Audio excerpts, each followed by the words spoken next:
إلى حضرة النبي المصطفى رسول الله صلى الله عليه وآله وسلم ولإخوانه من الأنبياء والمرسلين والملائكة والمقربين وأولياء الله الصالحين ولعلماء العاملين ولمشايخنا ولوالدينا وخصوصا لصاحب هذا الكتاب لهم منا جميعا الفاتحة. أعوذ بالله من الشيطان الرجيم. بسم الله الرحمن الرحيم.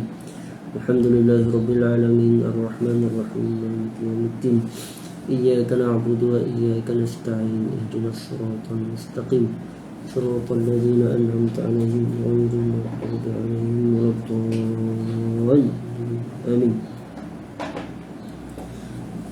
أعوذ بالله السميع العليم من الشيطان الرجيم. بسم الله الرحمن الرحيم. السلام عليكم ورحمة الله وبركاته. الحمد لله رب العالمين وأشهد أن لا إله إلا الله وحده لا شريك له وأشهد أن سيدنا محمد رسول الله صلى الله عليه وسلم وشرف وكرم وبارك وعظم وعلى آله وصحابته والتابعين وتابعيهم بإحسان إلى يوم الدين وعلينا معه في كل لمحة ونفس عدد ما وسع علم الله. سبحانك لا علم لنا إلا ما علمتنا إنك أنت العليم الحكيم. ولا حول ولا قوة إلا بالله العلي العظيم. رب اشرح لي صدري ويسر لي أمري واحلل عقدة من لساني يفقهوا قولي. اللهم علمنا ما ينفعنا وانفعنا بما علمتنا وزدنا علما وارزقنا فهما واجعلنا من عبادك الصالحين. اللهم اجعلنا من الذين يستمعون القول فيتبعون أحسنه.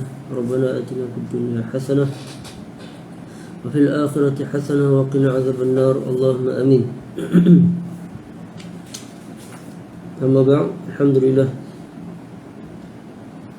syukur kita pada Allah Subhanahu Wa Taala atas keizinannya dapat lagi kita bertemu di siri majlis pembacaan kitab Al-Azkar min kalami Sayyidil Abrar al-musamma Hilatul Abrar wa Syi'ar al-Akhyar fi talkhis ad-da'awat wal azkar al-mustahabbah fil lail wan nahar, karangan dan susunan Al-Imam Al-Allamah Al-Mujtahid Muhyiddin Abi Zakaria Yahya Ibn Sharaf An-Nawawi Asy-Syafi'i rahimahullah ta'ala wa nafa'ana Allah bi'ulumihi wa 'ulum masyayikhi wa talamidatihi wa masyayikhina fid dharain amin.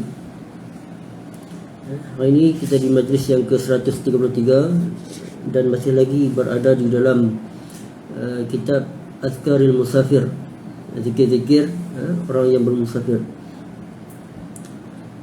Hari ini pada bab yang ke-17, iaitu bab ma yaqulul musafir idza taghawwalatil ghilan.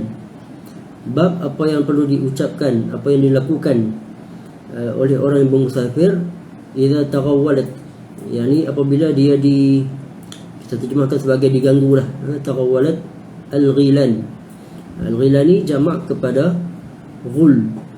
Ghul, mufrad dia ghul. Ghilan ni jamak, itu adalah jin ataupun syaitan yang berubah, yang boleh berubah untuk mengganggu manusia. Kalau orang kita ataupun kalau orang Melayu ni, kalau orang Malaysia lah kata terjemah sebagai hantu lah, hantu jembalang, mak lampir dan seumpama dengannya lah. Itu ghilan, iaitu jin yang mengganggu manusia. Baik. Qala rawaina fi qala al-Imam An-Nawawi rahimahullah ta'ala wa nafa'ana Allah bi'ulumihi fid dharain amin. Rawaina fi kitab Ibn Sunni an Jabir radhiyallahu anhu anna an-nabiy sallallahu alaihi wa alihi wasallam qala idza taghawwalat lakum al-ghilan fanadu bil adhan. Riwayat daripada kitab Ibn Sunni daripada Sayyidina Jabir radhiyallahu anhu, beliau berkata bahawa sesungguhnya Nabi sallallahu alaihi wasallam pernah bersabda, idza taghawwalat lakumul ghilan, apabila kalian diganggu oleh ghilan tersebut, yakni hantu tersebut, fanadu bil adhan, maka hendaklah kalian menyeru dengan azan, yakni melaungkan azan.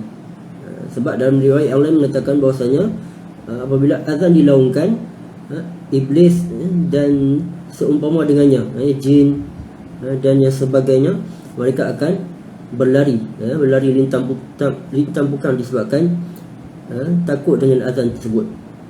Bahkan dalam riwayat menyebut bahawasanya jin dan iblis tersebut berlari dalam keadaan terkentut-kentut. Bahkan ada mengatakan bahawasanya kentut jin iblis tersebut kentut sebab takut, terkentut-kentut. Dalam pendapat yang lain mengatakan bahawasanya mereka kentut tersebut sebab tak nak dengar azan tersebut. Baik. Dalam riwayat yang lain, yang di dalam Musnad Imam Ahmad, hadis ini juga, tapi sebelumnya ada lafaz yang lain, ada matan yang lain, iaitu Nabi SAW bersabda, wa alaikum biduljah fa innal arda tutwa bil lail. Hendaklah kalian biduljah. Duljah ni adalah perjalanan di waktu malam. Iaitu baginda Nabi SAW menganjurkan untuk bermusafir, iaitu memulakan perjalanan di waktu malam. Ini ad-duljah. Sebab apa? Fa innal arda tutwa bil lail. Sebab perjalanan pada waktu malam ni kita akan terasa pendeknya. Tutwa bil lail. Itu di dalam riwayat Musnad Imam Ahmad. Cuma Imam Nawawi mendatangkan riwayat daripada iaitu dinakalkan daripada kitab Ibn Sunni, iaitu baginda Nabi SAW bersabda, apabila kalian diganggu ataupun dirasuk oleh ghilan, yakni dirasuk oleh hantu tersebut, fanadu bil azan, maka hendaklah laungkan azan. Qultu, ini kata Imam Nawawi, al-ghilan jinsun minal jinni wasyayatin, iaitu ghilan, apa maksud ghilan ni adalah jinsun, yakni sejenis daripada jin dan juga syaitan. Wahum saharatuhum, iaitu mereka ni, yakni jin dan syaitan tersebut, mereka saharah, yakni mereka mengganggulah, lebih kurang maksudnya. Wa makna talawanat fi suwar, dan dimaksudkan dengan tagawalat ni adalah talawanat fi suwarin, yakni berubah-ubah. Mereka ni boleh berubah rupa kepada berbagai bentuk. Sebab tu kita ada yang mengatakan boleh melihat makhluk yang berambut panjang, yang tinggi dan sebagainya, yang boleh terbang dan seumpama dengannya. Itu adalah di kalangan jin dan juga syaitan. Wal murad idfa'u syarraha bil adhan. Yang dimaksudkan dengan hadis tersebut adalah idfa'u syarraha bil adhan. Hendaklah menolak kejahatan mereka dengan melaungkan azan. Bila kita tengok saja makhluk tersebut, hendaklah laungkan azan. Fa inna syaitan idza sami'a al-adhan adbara. Sebab apa? Kerana sesungguhnya syaitan ni apabila mendengar azan, mereka akan berlari. Mereka akan berlari lintang pukang, sebabkan takut dengan azan tersebut.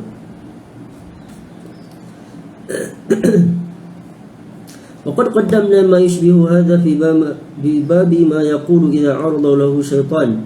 Telah Imam Nawawi sebutkan perkara tersebut, iaitu di dalam bab apa yang perlu diucapkan ketika mana diganggu oleh syaitan. Itu dalam bab yang lepas yang kita dah baca dah pada beberapa majlis yang lalu.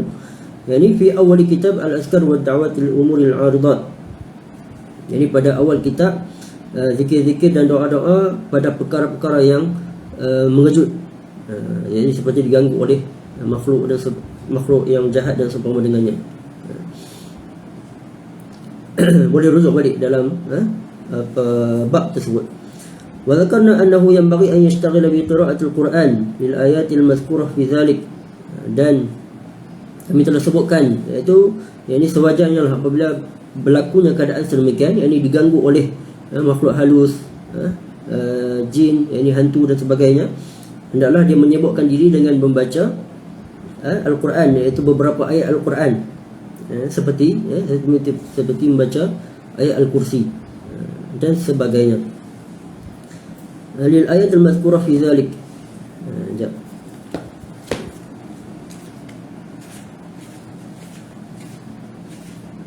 Itu dalam bab yang lepas, iaitu bab itu dalam muka surat 224. Kalau siapa ada kitab yang Darul Minhaj tersebut, Imam Nawawi menceritakan berkenaan dengan Imam ini kata fa yang bagi an yata'awadha thumma yaqra'a min al-Quran ma tayassar. Hendaklah dia apabila melihat keadaan sedemikian, yakni diganggu oleh makhluk jahat tersebut, iaitu dia yakni yata'awaz, yakni meminta perlindungan dengan Allah Subhanahu wa taala, yakni a'udzubillahi minasyaitonir rajim. Kemudian membaca beberapa potongan ayat seperti ayat kursi dan sebagainya. Baik. Waqad zakartu kalam al-ulama fi ahadits al-ghul wal ghilan wa ikhtilafahum fiha. Dan aku telah sebutkan perbincangan kalam ulama berkenaan dengan hadis al-ghul wal ghilan, berkenaan dengan hadis ghul tersebut dan juga ghilan, dan wa ikhtilafahum, dan perbezaan pendapat di kalangan mereka. Wa awdahtuhu fi kitab Tahdzib al-Asma' wal Lughat, dan aku jelaskan dengan panjang lebar, dengan detailnya di dalam kitab Tahdzib al-Asma' wal Lughat, dalam kitab Imam Nawawi, iaitu kitab Tahdzib al-Asma' wal Lughat. Kalau siapa-siapa nak baca pandangan tersebut, boleh rujuk dalam kitab tersebut. Al-musta'malah fi kitab al-fiqh al-mashhurat, faman arada al-wuquf alayhi tala'ahu. Siapa nak baca lebih lanjut, bolehlah baca kitab tersebut. Sebab ada hadis, riwayat yang lain yang baginda Nabi SAW menyebut dalam riwayat Imam Abu Daud, rawahu dalam Sunan Abi Daud, iaitu Nabi SAW bersabda la ghul. Itu Nabi sebut la ghul saja, yakni tidak ada ghul. Bukanlah baginda Nabi SAW nak menafikan akan kewujudan ghul tersebut, menafikan kewujudan hantu tersebut. Akan tetapi baginda Nabi SAW nak menafikan ataupun membatalkan pegangan ataupun yang dipegang oleh orang Arab pada zaman tersebut, atau orang Arab jahiliyah, yang mengatakan bahawasanya ghul tersebut boleh memudaratkan, boleh disebabkan mereka, iaitu dalam perjalanan mereka ni, mereka pernah diganggu. Ini selalu diganggu oleh al-ghul tersebut. Maka baginda Nabi SAW mengatakan bahawasanya ghul tersebut tak mampu untuk menyakiti ataupun nak menyesatkan kamu.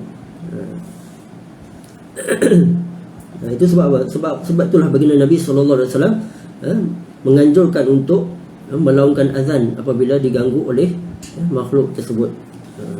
Wallahu ta'ala a'la wa a'lam. Baik. Kemudian bab yang seterusnya, babu ma yaqulu idza nazala manzilan. Bab apa yang perlu dibacakan ketika mana nazala manzilan, yakni ketika mana dia singgah ke sesuatu tempat. Itu dalam perjalanan dia panjang, dia nak berehat di satu tempat yang tak pernah disinggah dia, apa yang perlu dibacakan. Qala rawayna fi sahih Muslim wa Muwatta Malik wa kitab at-Tirmidzi wa ghayriha an Khawlah binti Hakim radhiyallahu anha qalat sami'tu Rasulullah sallallahu alaihi wa alihi wasallam yaqul man nazala manzilan thumma qala a'udzu bi kalimatillahi tammati min syarri ma khalaq lam yadurruhu shay'un hatta yartahila min manzilihi dzalik.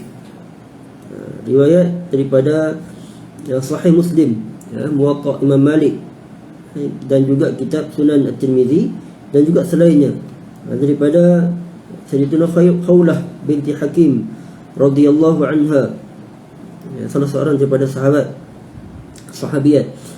Khawlah binti Hakim radhiyallahu anha, beliau berkata, aku mendengar Rasulullah sallallahu alaihi wasallam bersabda, man nazala manzilan, barang siapa yang singgah di satu tempat yang asing bagi dia, summa qala, kemudian dia berkata ataupun dia membaca a'udzu bi kalimatillahi tammati min syarri ma khalaq.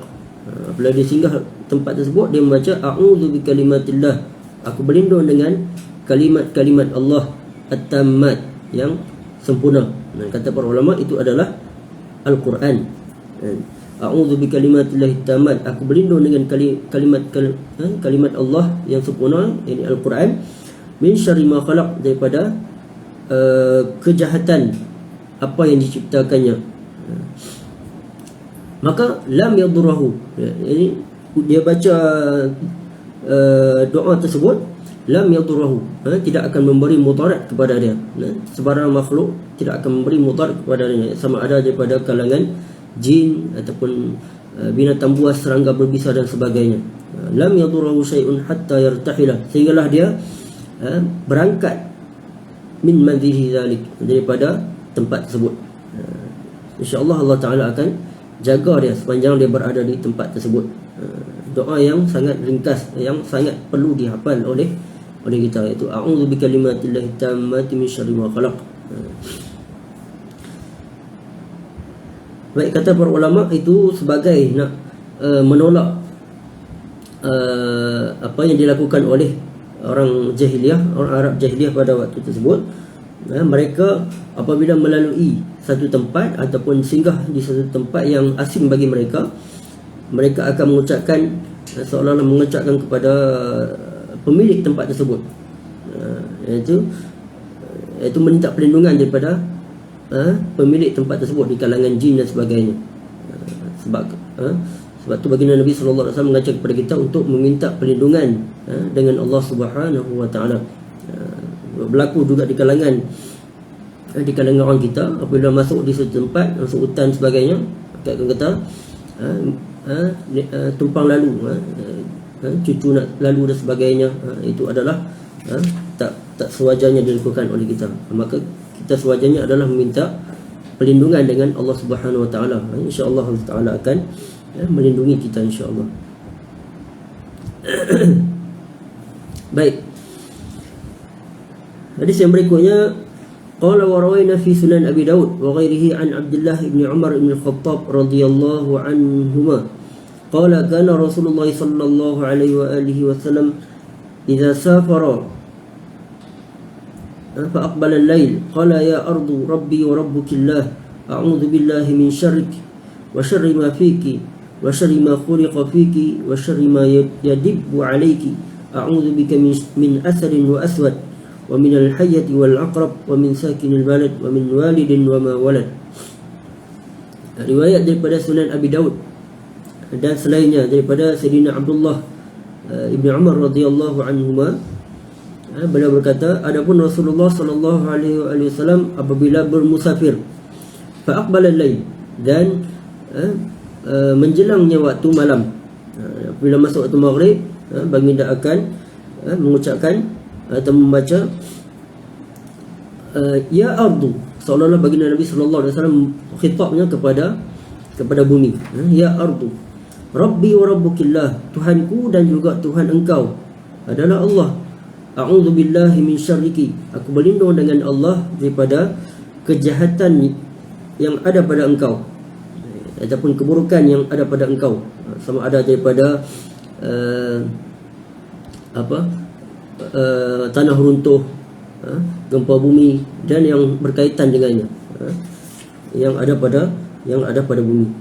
Wa syarri ma fiki, dan juga apa-apa, aku berlindung dengan Allah daripada apa-apa kejahatan ataupun keburukan yang terdapat pada engkau. Ini di kalangan makhluk berbisa, di kalangan binatang buas, serangga berbisa dan yang seumpama dengannya. Wa syarri ma khuliqa fiki, dan aku berlindung dengan apa yang diciptakan, kejahatan yang diciptakan yang ada pada engkau. Wa syarri ma yadibbu alayki, dan aku berlindung dengan Allah daripada ma yadibbu, yakni apa-apa yang melata di atas engkau, yakni di kalangan makhluk berbisa dan yang seumpama dengannya. Ini semuanya itu adalah seolah-olah bayan, iaitu penerangan daripada wa syarri ma fiki. Yani a'udzu bika min asadin wa aswad, aku berlindung dengan engkau. A'udzu bika min asadin, daripada asad. Ini ada taksis kepada doa yang dibacakan oleh baginda Nabi sallallahu alaihi wasallam yang dibaca secara umum tadi. A'udzu bika min asad, aku berlindung dengan engkau daripada asad. Asad ni adalah singa. Wa aswad, dan juga aswad. Aswad ni adalah kata para ulama adalah hayyatun azimah, yakni sejenis ular yang sangat ganas. Itu pada zaman dahulu itu dinamakan sebagai aswad. Kalau zaman sekarang tak tahulah, mungkin anaconda lah, ataupun tedung selah, ataupun binatang yang ular yang paling ganas itu dinamakan sebagai aswad. Wa minal hayyati wal aqrab, dan juga daripada hayyah. Hayyah ni juga adalah ular. Cuma aswad ni dia punya level yang sangat ular yang sangat berbisa, yang sangat ganas. Wal aqrab, dan juga daripada kalajengking. Wa min sakinil balad. Secara umumnya baginda Nabi SAW meminta perlindungan daripada Allah daripada diganggu oleh makhluk ataupun haiwan yang ganas, dan juga serangga yang berbisa dan yang seumpama dengannya. Wa min sakinil balad, dan juga aku berlindung dengan Allah daripada sakinil balad, yakni orang yang penghuni yang menetap di balad. Balad tersebut adalah tempat yang dihuni oleh makhluk yang kita tak nampak, sama ada nampak ataupun tak nampak, daripada makhluk haiwan, serangga ataupun jin yang seumpama dengannya. Wa min walidin wa ma walad, dan juga aku berlindung dengan Allah daripada walid. Walid ni bukanlah daripada walid ni, kalau terjemahan secara umumnya adalah ayah. Walad ni adalah anak, tapi terjemahan ataupun tafsiran para ulama itu adalah walid ni adalah iblis. Iblis. Wa ma walad adalah syaitan. Ini iblis ni adalah level pemimpin tertinggi di kalangan jin. Ini iblis. Dan syaitan ni adalah dia punya pengikut ataupun askar-askar dia. Hadza kalam al-Khattabi, itu adalah bukan. Qala al-Khattabi qawluhu sakinil balad. Kemudian kata Imam al-Khattabi yang menterjemahkan atau menafsirkan lafaz ataupun matan tersebut, sakinil balad humul jin allazina hum sukkanul ard. Yang dimaksudkan dengan sakinil balad ni adalah jin yang menghuni tempat tersebut. Wal balad minal ard, dan dimaksudkan dengan balad minal ard adalah ma kana ma'wanil hayawan wa illam yakun fihi bina wa manazil. Yang dimaksudkan dengan al balad tersebut adalah ma'wanil hayawan, iaitu tempat perlindungan ataupun tempat mereka berdiam, macam rumah lah. Walil hayawan, bagi haiwan, wa illam yakun fihi bina, sekalipun dia tidak ada binaan ataupun manazil ataupun ada rumah dan sebagainya. Hanya padang pasir yang luas, dan mereka menetap itu dinamakan sebagai al-balad, tempat mereka menetap. Qala wa yuhtamal anna al-murad bil walid iblis. Dan kata Imam Khattabi juga ihtimal, kemungkinan dimaksudkan dengan al-walid tersebut adalah iblis. Wa ma walad asy-syayatin, jadi dimaksudkan ma walad itu adalah syaitan. Hadza kalam al-Khattabi. Wal aswad asy-syakhs, fa kullu syakhsin yusamma aswad. Baik. Kemudian qala wa rawayna fi kitab Ibn Sunni an Anas radhiyallahu anhu qala kunna idza nazalna sabbahna hatta nahutta ar-rihal. Kemudian riwayat daripada kitab Ibn Sunni daripada Sayyidina Anas radhiyallahu anhu, beliau berkata kunna idza nazalna, kami apabila kami nazalna, sama ada ihtimal, sama ada mereka dalam perjalanan turun daripada tempat yang tinggi, daripada bukit dan yang sebagainya, sabbahna, mereka akan bertasbih. Ataupun kemungkinan yang kedua, kunna idza nazalna, kami apabila kami nazalna, yakni kami singgah di satu tempat, yakni sama ada turun daripada bukit tersebut untuk singgah ke satu tempat untuk berehat dan seumpama dengannya, kami akan bertasbih. Itu kata Sayyidina Anas radhiyallahu anhu, sebab mereka mencontohi ataupun mereka bersama dengan baginda Nabi SAW. Itu sebab kita baca dalam riwayat yang lain, mereka dalam perjalanan bersama baginda Nabi SAW, apabila mendaki bukit, mereka akan bertakbir, dan apabila turun daripada bukit, tempat yang tinggi mereka akan bertasbih. Sabahna hatta nahuttar rihal, kami akan bertasbih sehinggalah kami berhenti daripada perjalanan. Ini sepanjang turun daripada bukit ataupun sepanjang nak masuk ke tempat untuk berehat, mereka akan bertasbih sehinggalah berhenti daripada perjalanan tersebut. Baik, jelas. Kemudian bab ma yaqulu idza raja'a min safarihi, bab apa yang diucapkan ataupun dibaca ketika mana pulang daripada perjalanan. As-sunnah an yaqula ma qaddamnahu fi hadis Ibn Umar al-mazkur qariban fi takbir al-musafir idza sa'ida as-sanaya.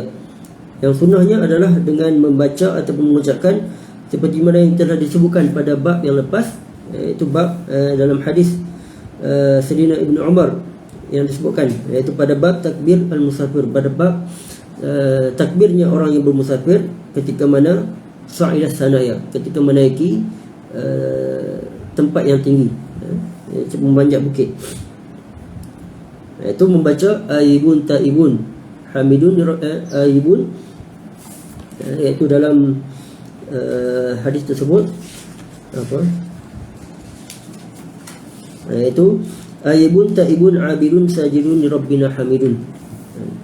Itu adalah sunnah ketika mana kita dalam perjalanan nak bergerak pulang ke tempat asal kita, kita membaca aibun taibun abidun sajidun li rabbina hamidun. Baik, qala wa rawayna fi sahih Muslim an Anas radhiyallahu anhu qala aqbalna ma'an nabiy sallallahu alaihi wa alihi wasallam ana wa Abu Talhah wa Safiyyah radifatuhu ala naqatihi hatta idza kunna bi dhahril Madinah qala aibun taibun abidun li rabbina hamidun falam yazal yaqul dhalik hatta qadimna al-Madinah. Riwayat daripada sahih Muslim daripada Sayyidina Anas radhiyallahu anhu, beliau berkata, aqbalna ma'an nabiy sallallahu alaihi wasallam ana wa Abu Talhah. Ini pada satu hari kami dalam perjalanan bersama baginda Nabi sallallahu alaihi wasallam. Dalam riwayat sahih Muslim tak disebut perjalanan dari mana. Dalam riwayat yang lain menyebutnya itu adalah perjalanan pulang daripada Khaybar. Ini setelah mana berlakunya peperangan Khaybar tersebut, maka mereka pulang ke Madinah. Ini ana wa Abu Talhah, ini Sayyidina Anas dan juga Sayyidina Abu Talhah. Abu Talhah ni adalah suami kepada mak Sayyidina Anas. Yani Abu Talhah ni adalah bapa tiri kepada Sayyidina Anas. Ini Sayyidina Anas menunggang unta ataupun kuda bersama dengan bapa tiri dia, iaitu Abu Talhah. Wa Safiyyatu radifatuhu ala naqatih, dan Sayyidatina Safiyyah. Sayyidatina Safiyyah adalah isteri kepada baginda Nabi sallallahu alaihi wasallam. Radifatuhu dia maksudnya menunggang ataupun memonceng di belakang. Sayyidina Safiyyah membonceng ataupun menunggang di belakang baginda Nabi sallallahu alaihi wasallam ala naqatihi, di atas unta. Hatta idza kunna bi dhahril Madinah, sehinggalah kami sepanjang Khaybar tersebut, sehinggalah nak sampai ke Madinah. Qala aibun taibun abidun rabbina hamidun. Yani sepanjang perjalanan daripada Khaybar ke Madinah tersebut, baginda Nabi sallallahu alaihi wasallam mengucapkan atau membaca aibun. Yani aibun ni maksudnya raji'un. Yani kami pulang dah, kami nak pulang dah. Taibun, ini dalam keadaan bertaubat. Abidun, dalam keadaan menyembah, dalam keadaan mengabdikan diri kepada Allah. Li rabbina hamidun, dan kepada Tuhan kamilah kami hamidun, kami memujinya. Falam yazal yaqul zalik hatta qadimna al-Madinah.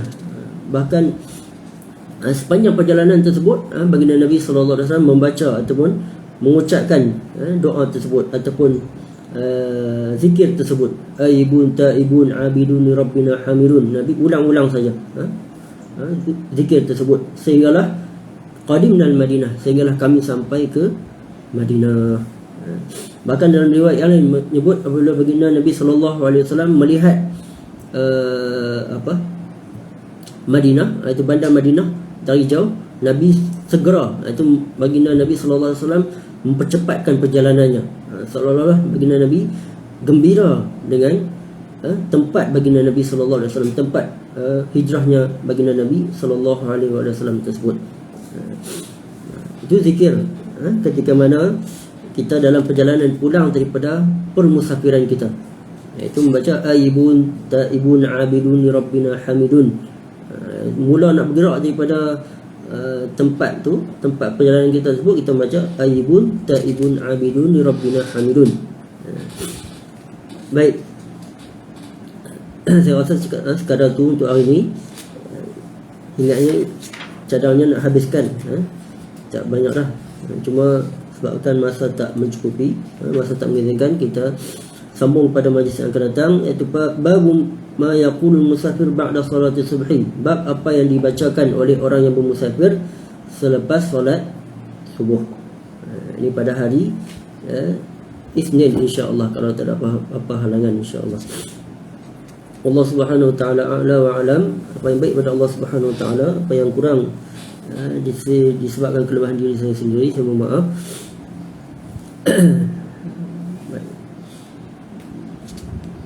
Baik, saya mohon doakanlah insya-Allah pada malam ni saya sekali lagi akan bermusafir untuk pulang ke kampung. Doakan moga diselamatkan perjalanan pergi dan balik insya-Allah. Dan kalau tak ada apa halangan, kalau sempat insya-Allah kita adakan majlis pada hari Isnin. Kalau tak sempat insya-Allah sambung pada hari Selasa insya-Allah. Kita akhiri dengan sama-sama selawat kepada baginda Nabi sallallahu alaihi wasallam, tasbih kafarah dan juga suratul Asr. Allahumma salli afdhala salatin ala asraril makhluqatika sayyidina Muhammad wa ala alihi wa sahbihi wa sallim adada ma'lumatika wa midada kalimatika kullama zakaraka zakiruna wa ghafala an dhikril ghafilun. Allahumma salli afdhala salatin ala asraril makhluqatika sayyidina Muhammad wa ala آله وصحبه وسلم عدد معلوماتك ومداد كلماتك كلما ذكرك ذاكرون وغفل عن ذكره الغافلون. اللهم صل أفضل صلاة على أسعد المخلوقات كسيدنا محمد وعلى آله وصحبه وسلم عدد معلوماتك ومداد كلماتك كلما ذكرك ذاكرون وغفل عن ذكره الغافلون. سبحانك اللهم وبحمدك أشهد أن لا إله إلا أنت أستغفرك وأتوب إليك. بسم الله الرحمن الرحيم. والعصر إن الإنسان لفي خسر إلا الذين آمنوا وعملوا الصالحات وتواصوا بالحق وتواصوا بالصبر وجزاكم الله خير الجزاء. السلام عليكم ورحمة الله وبركاته.